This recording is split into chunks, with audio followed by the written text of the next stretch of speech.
Hi, Robin of Oxy-Dry, and this is a fairly decent sized job.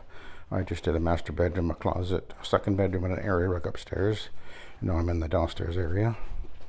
The carpet is apparently 8 years old, and there is no visible soiling on this carpet, but in the doorways particularly, you can definitely see some wear appearing on the carpet. This will be a trash stuff, so not a great wearing carpet, but there's just one elderly lady living in here, but yet we see wear on the traffic lanes, so that just goes to show you that the tracks just don't have the same durability as an island would, for example. But anyway, for the 8 years, I guess it's not really that bad. But if it had if there was a family living in here, kids and pets running around, that would certainly lessen its lifespan.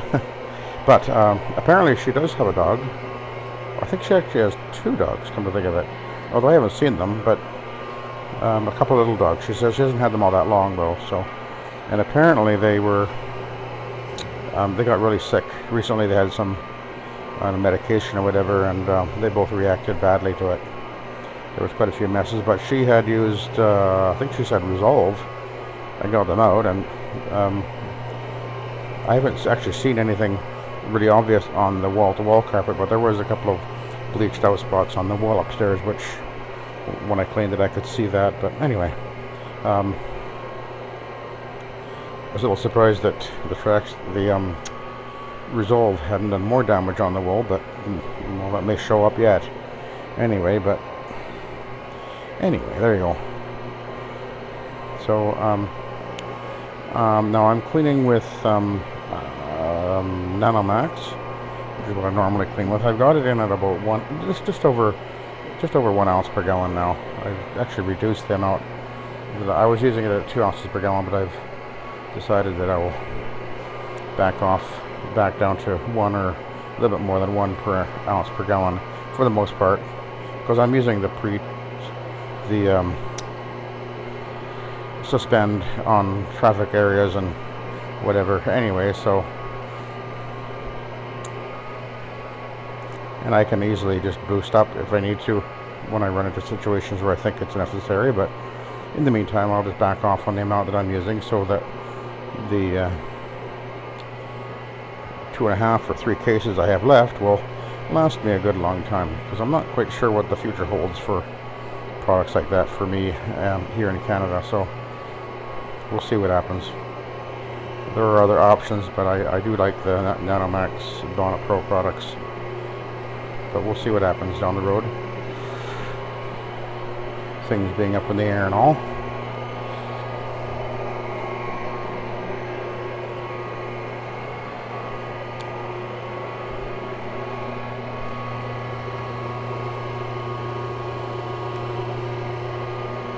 Now I'm cleaning with a Rayon blend green stripe pad. So this is not the AstroTurf one.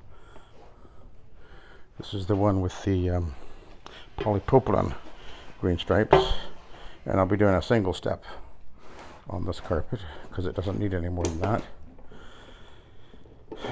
As I say, there's literally no visible staining or soil on this carpet, and I only found one spot that actually was over there, which I put some suspend on, but otherwise I've literally not seen any spots or stains at all in this area. So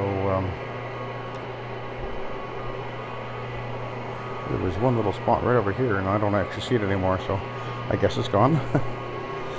There you go. It's pretty easy. But anyway, there is definitely some damage to the fibers in the traffic lanes, that's for sure.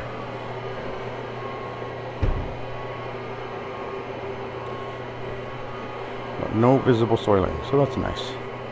I actually do a lot of jobs like this where I get into these really nice homes where people really take care of them. I don't do a lot of really bad carpets. That just doesn't come my way, mostly because of the way we market. And of course, when we give pricing on the phone, we never have a, 3-room special kind of a thing that a lot of people do. We just don't do that. We just let people know up front what we include: sanitized, deodorized, anti-allergen treatment, and a protector. Dries normally within an hour or less. Stays clean longer, and then when they understand exactly what it is they're getting, then my wife will tell them the price, square foot. And if they say, well, what does that work out to? And usually what she'll do is an average smaller bedroom is 100 square feet. Obviously that would be $59 if it's 100 square feet. Average 3 rooms would be whatever, and she'll give that sort of averages, but she'll always say, when I get there, I will measure the areas to determine the actual cost when I get there. And we book most jobs. The thing is that, when people call you, the only question they really know how to ask is, what is the price? But that's not really what they're actually asking in most cases. Yes, some people, all they care about is price, but the customers that are really important to you are the ones that really want to know, what is it I'm getting for the price? That's actually the question they're asking. Most people are, actually. At least that's, in my market, that's the case anyway. I mean, maybe in some cases, in some places, it's always about the price, and people don't care about anything other than price, and maybe that's the case. But that's not been my experience anyway. And when we started out many years ago at $15 a room, it's a funny thing is I used to get way more people complaining that the price was unfair way back then.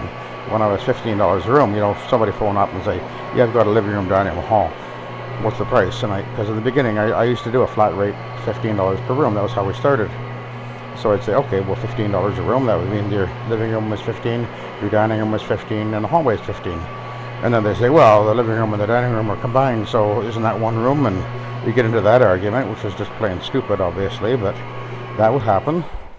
And then and then maybe I'm at the job to do it, and I'm doing the living room and dining room, and then they say, well, the living room is way bigger than the hallway, so why are you charging so much for the hallway?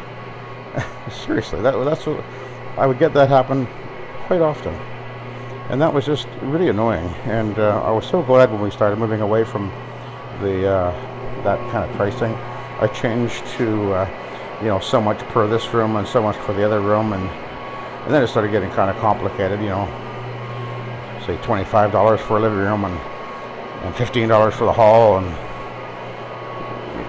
that sort of thing. Just sort of different rooms were different prices, and then finally I realized this is just getting stupid and out of hand, and I gotta admit it was a little scary when we went straight to just square foot rate pricing, because I thought I'd be running around like a chicken with a head cut off going and doing estimates, but I actually rarely do, because when they're asking, like I say, when they're asking the question, what is the price, most people are actually asking, what is the value? And that's the difference. If you can let people know, I've got something of value, here's what I'm going to give you for your, when you spend your money, I'm going to give you this value. And then when they get off the phone with you and you just told them that your living room, dining room, hall, just say for the sake of argument, you're going to charge them $200 for that because of what the square feet works out to or whatever. Say it's 400 square feet, so say it's like $200 about. Then they call the next guy and they say, what's the price? And the guy says, well, I'll do it for $99. And then the customer goes, well, what do you include? And the guy's going to go, well, I don't include anything, because he's intending, obviously, in most cases, to get in the door at that price and then upsell to the protector and the deodorizing, and on and on it goes, the whole whatever. Of course, we also, by the way, I forgot to mention, we tell them that we're going to pre-vacuum the carpet before we begin. Of course, almost nobody does that. And so now the customer, after they've talked to you on the phone and you've told them here's the value you're getting, when they phone the next guy, they've got a greater idea that that you're offering something that has a value, and your value is more than the other guy who's not offering any actual value. He's just trying to get the job on the basis of price. And yes, there will be people that's all they care about. But then again, what makes more sense? Doing a few lesser jobs at a higher rate per square foot than a whole bunch of jobs at a lesser rate? In the end, you'll find, and this is what I found, is that my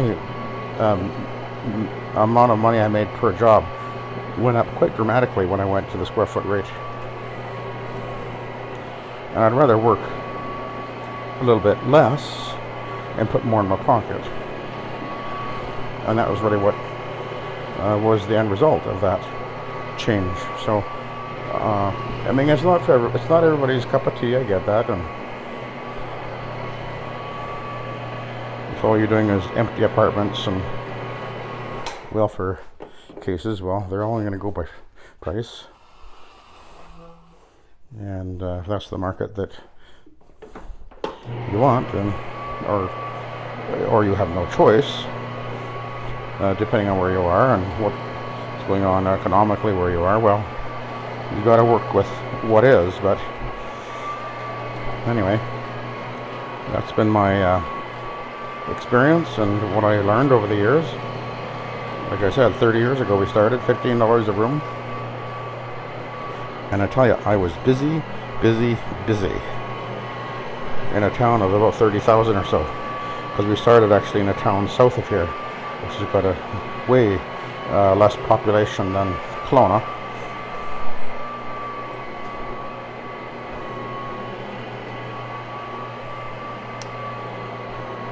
But I found myself running like a chicken with my head cut off, and but when I started putting the price up and went to square foot, I found that I actually earned more money and worked less, which was less cost involved also, because less expenses, less gas and less wear and tear on your vehicle, less wear and tear on me. Less product being used up and everything. So in other words, the profit margins dramatically increased when I went to square foot rate and did a little less volume. Now I can go out and in 2 jobs, like today, I'll probably make well over $1,000 today, I expect, with 2 jobs. This job is over 600. I can't remember what it is, 650 or something like that. Yeah, it'll take me 3 hours probably to do the whole thing, I think. And it doesn't matter that it takes me longer than it used to, actually, because it's about... Did I go behind there? I don't think so. Yes, I did.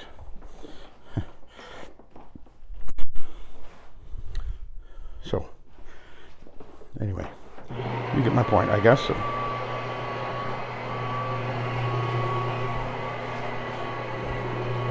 But the key for us was also when I just went to square foot rate, I realized that in order to make this work, what I needed to do was then start including everything. Because initially I had, when it was $15 a room, I'd charge extra for protector or ooh, look at that, whatever. By the way, I can suddenly see some stains here. I gotta look at the... Oh, I've got some CO2 right here. Yeah, there's some in here.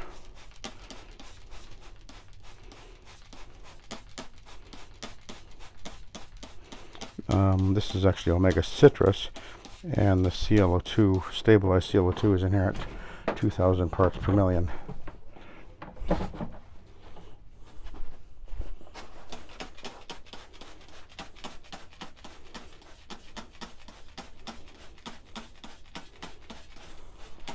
And I actually did, I probably got about, let's see, how much have I got in here?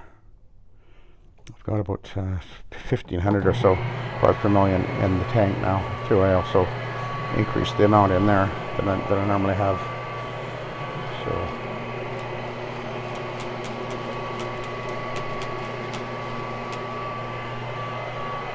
So anyway, that's some of my thoughts on pricing. I know it's not everybody's.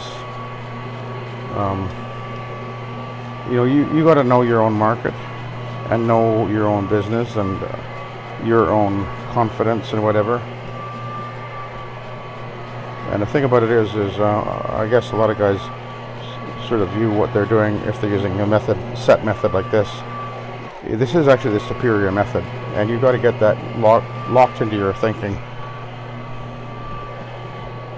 You're worth more when you're doing this right, because you're giving people something that they're not going to get, which is a better service that will stay clean longer.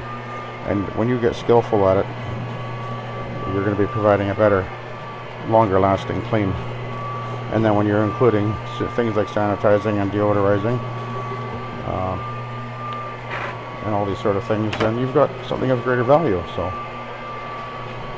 why would you not charge more than the Mr. Slippery Shifty carpet cleaner? The guy that comes in is wham damn thank you ma'am, right out the door again. When you're taking the time and you're making the effort and you're really actually producing a better quality job with high grade cleaning products and high performance cleaning, you're worth more. Don't shortchange yourself. Okay, we'll put this over here. I gotta go upstairs and do the grooming. Okay, I'll let you go.